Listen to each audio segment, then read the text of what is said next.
हरे कृष्णा, राधे राधे। कैसे हैं आप सब लोग? आशा है आप सब लोग परम सुख में होंगे, आनंद में होंगे, मंगल में होंगे। बिहारी जी और श्री जी की कृपा आप सब पर बरसती रहे।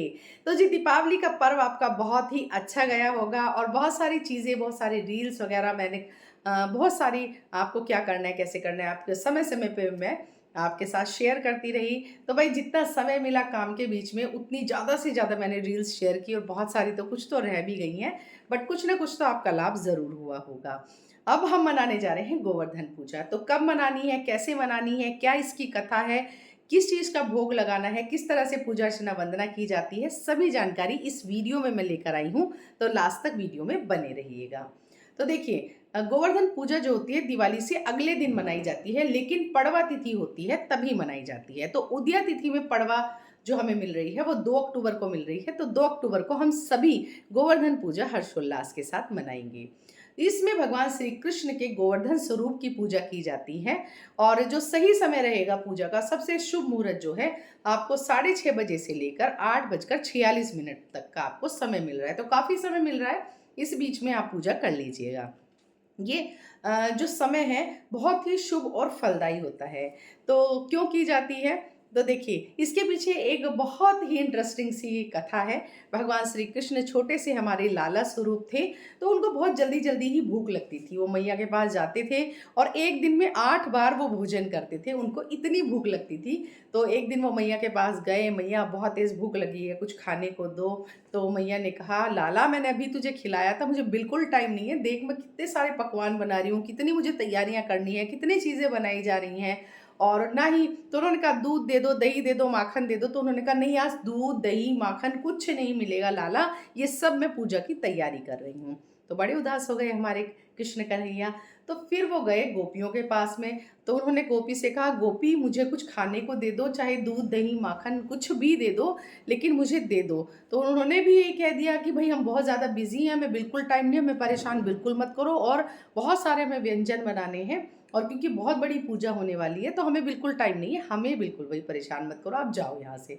तो 2-3 जगह वो गए, सबने उन्हें मना कर दिया, तो बड़े उदास हो गए हमारे कृष्ण कन्हैया। नंद बाबा के पास गए, तो नंद बाबा बोले, "लाला, क्या हुआ तुम्हें और तुम इतने परेशान क्यों हो?"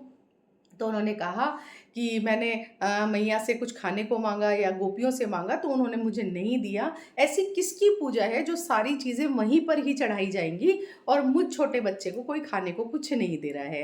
तब नंद बाबा ने बताया कि हमारे सबके सबसे इष्ट देव, जो हमारे सबसे जिनको हम पूजते हैं, इंद्र देव हैं, और इंद्र देव के ही निमित्त सारी चीज़ें चढ़ाई जाती हैं। उनकी बहुत बड़ी पूजा है, तो पूरे गाँव का दूध, दही, घी, माखन, मिश्री 56 भोग इकट्ठा करके उन्हीं को ही समर्पित किया जाता है। तो लाला कहने लगे कि ये तो उनका काम है, तो वो अपना काम कर रहे हैं, तो आप सारी की सारी चीज़ें उन्हें क्यों समर्पित कर रहे हैं? तो बाबा ने कहा, "तो फिर किसे करें?" तो उन्होंने कहा, "आपको उनको करनी चाहिए जिनसे आपका जीवन चल रहा है, जो इस सृष्टि का पालन कर रहे हैं, आपको उन्हें ये चीज़ें समर्पित करनी चाहिए।" तो बाबा को बात समझ में आ गई, तो फिर उन्होंने कहा कि, "चलो मुझे दिखाओ वो कौन है।"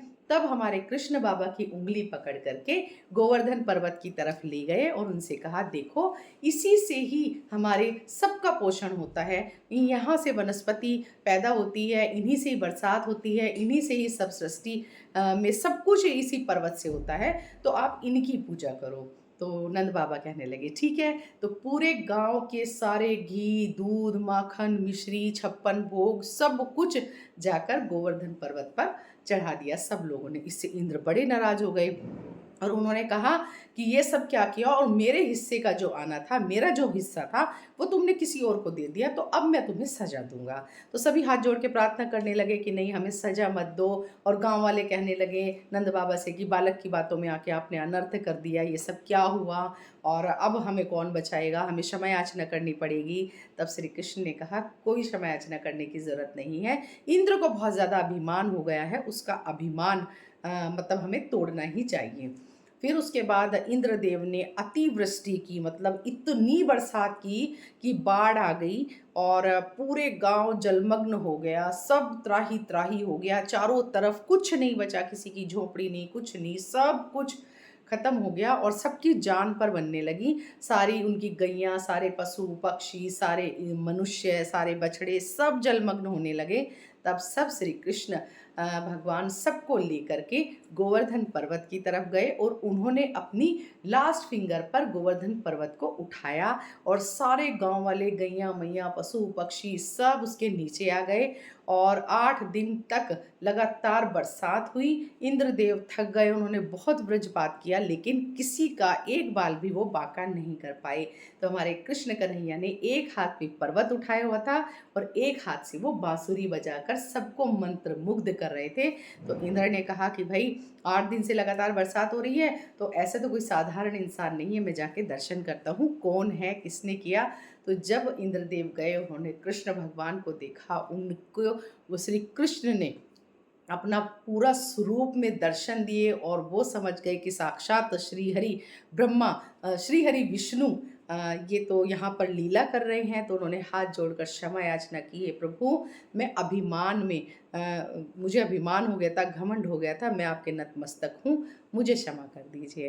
तो तभी से गोवर्धन पर्वत की पूजा की जाने लगी और ब्रज में बहुत बड़े स्तर पर ये त्यौहार मनाया जाता है। गोवर्धन पे बाल्टी भर भर के गोवर्धन पर्वत को स्नान कराया जाता है, दूध से, दही से, शहद, पंचामृत से स्नान कराया जाता है। 56 भोग गोवर्धन पर्वत को समर्पित किए जाते हैं, क्योंकि जो गांव वालों ने समर्पित किया था तो श्री कृष्ण एक स्वरूप में यहाँ खड़े थे और दूसरे स्वरूप में गोवर्धन पर्वत के अंदर समाहित होकर के उन्होंने सब वो ग्रहण किया था।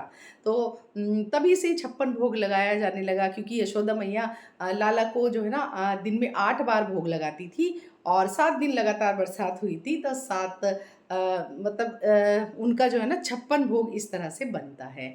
तो आप 56 भोग भी लगा सकते हैं, ठीक है। तो ये इस तरह से एक कथा आती है और गोवर्धन पर्वत की तभी से ही पूजा की जाने लगी है। गोवर्धन के स्वरूप में भगवान श्री कृष्ण की पूजा की जाने लगी है। तो कैसे करनी है?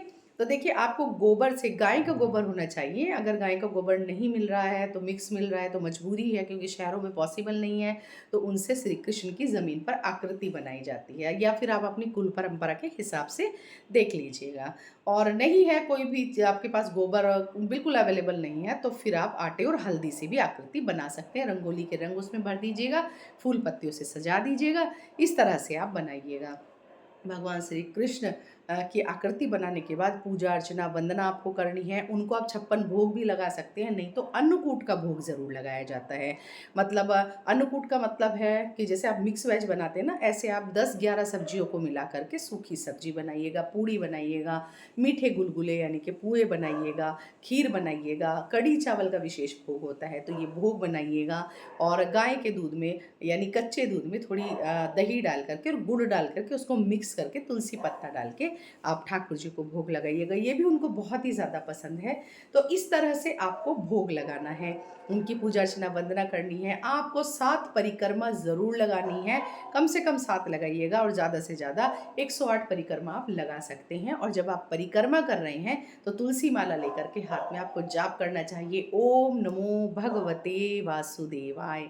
श्री कृष्ण के मंत्रों का जाप कीजिए। आपके जीवन में बहुत ज़्यादा संकट आ रहे हैं, बिल्कुल भी संकट आपसे दूर नहीं हो रहे हैं, तो आपको क्या करना है? आपको महामंत्र का जाप करना है। कृष्णाय वासुदेवाय हरिये परमात्मने प्रणतः क्लेशनाशाय गोविंदाय नमो नमः। इस मंत्र का आपको जाप करना है और सभी परिवार में वाले मिलजुल कर प्रसाद को ग्रहण करेंगे। इस दिन आपको गौ माता की विशेष पूजा करनी है, क्योंकि श्री कृष्ण भगवान को गौ माता बहुत ही पसंद है और गैया मैया के लिए तो वो नंगे पैर भी दौड़ जाते थे। तो आपको करना क्या है? इस दिन आप गौशाला चले जाइएगा और जो भी आपसे सेवा हो पाए वो आप सेवा करिएगा। और गौ माता के लिए आप चारे की व्यवस्था कर सकते हैं, या किसी भी प्रकार की उनकी जो भी आप पूछ लीजिएगा किस चीज़ की ज़रूरत है, आप उसकी व्यवस्था कर सकते हैं। और आपसे कुछ भी नहीं हो पा रहा है तो एक समय का चारा आप गैया मैया को खिलाइएगा। आप गैया मैया को पालक खिला सकते हैं, खीरा खिला सकते हैं, पालक में गुड़ रख कर खिलाइएगा, बहुत ही ज़्यादा शुभ फलदायी होगा। तो गौ माता की आपको कैसे भी सेवा करनी हो, आपको उस तरह से उनकी सेवा करनी है, इससे श्री कृष्ण भगवान बहुत ही प्रसन्न होते हैं। नेक्स्ट डे आपको क्या करना है? उस दिन आप चौकी को वहीं रखा रहने दीजिएगा, चौकी नहीं लगानी है इसमें। मतलब आपने ज़मीन पे जो श्री कृष्ण की गोवर्धन आकृति बनाई है उसको अगले दिन सुबह आप उठिएगा, पूजा अर्चना वंदना कीजिएगा, पूजा में हुई गलती से क्षमा याचना कीजिएगा और उस गोबर को सबको वहाँ से हटा दीजिएगा और उस जगह को साफ करके वहाँ एक स्वास्तिक आप बनाइएगा और उस पर एक दिया प्रज्वलित कर दीजिएगा। और जो गोबर आपने बनाया है उस गोबर को या तो फिर गमले में आप डाल दीजिएगा खाद की तरह से, या फिर उसके छोटे छोटे उपले बना के रख लीजिएगा। जब भी है जैसे नवरात्रि आती है उसमें हम अग्यारी करते हैं, छोटा मोटा हवन करते हैं, तो तब हमें ये चीज़ें साल भर में काम आती रहती हैं। तो इस तरह से आपको पूरी पूजा अर्चना वंदना करनी है। तो गोवर्धन से रिलेटेड जितनी भी जानकारी थी वो सब मैंने आपको दे दी है। अगर फिर भी आपको कोई प्रश्न रह जाता है तो आप कमेंट बॉक्स में कमेंट करके मुझसे पूछ सकते हैं। और अगर वीडियो पसंद आई है तो ज़रूर से लाइक कमेंट शेयर कीजिएगा। चैनल में नए हैं तो चैनल को सब्सक्राइब कीजिएगा। जानकारी पसंद आई है तो सभी कृष्ण भक्तों तक ज़रूर पहुंचाइएगा। मिलते हैं नई वीडियो के साथ, तब तक के लिए जय श्री राधे।